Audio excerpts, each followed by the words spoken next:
Hello everyone and welcome to another video, and today we'll be working on some custom object disables. So as you can see, we have the disable on collision and disable on max distance travel, one for the torches and some for the shield. So let's start. Well, at first I started creating the two scripts that we would need for that, for the custom distance travel and the collision.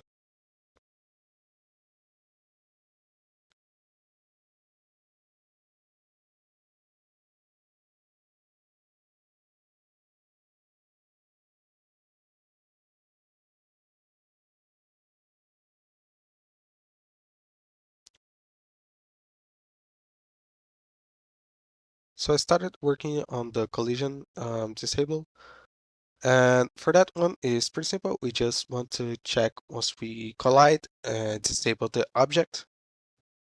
Of course, for that I would need a layer mask to identify which layers we want to collide.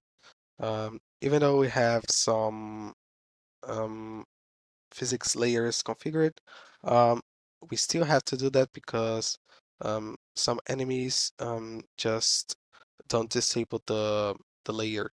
For example, for the axis, it just passed through the enemies instead of just disabling. So for that reason, we need to check the layer. So once we configure the object, you can see that I made a mistake here because I was using the wrong comparison for the layer. You need to have to do some other operation instead of equals when using layers. And for that, I copied this code and I used um this method to check if using layer mask. Pretty simple, but that's how we check layer masks to compare. And with this fix, I was able to disable the object once we collide.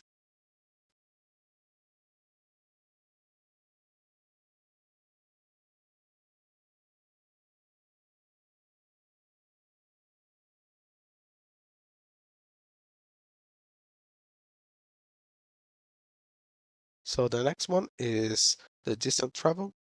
And this one is even simpler. We just need to check the first position that we started, the max distance that we want to travel in the world.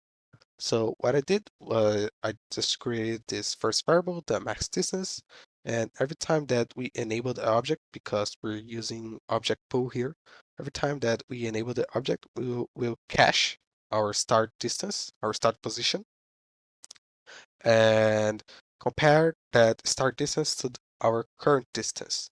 And if it's greater than the max distance, if we traveled more than the max distance, then we just disable the object. Pretty simple comparison, but it works pretty well.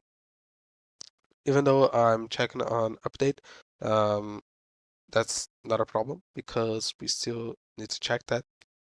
And for the check, I used the squared um, magnitude instead of using square root, which is more performance heavy.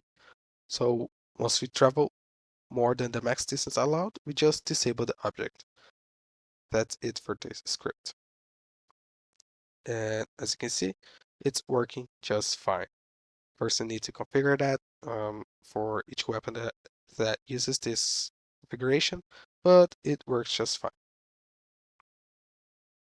So I hope you liked this video. I'm doing in a new format where I record the audio before the instead of doing some live coding.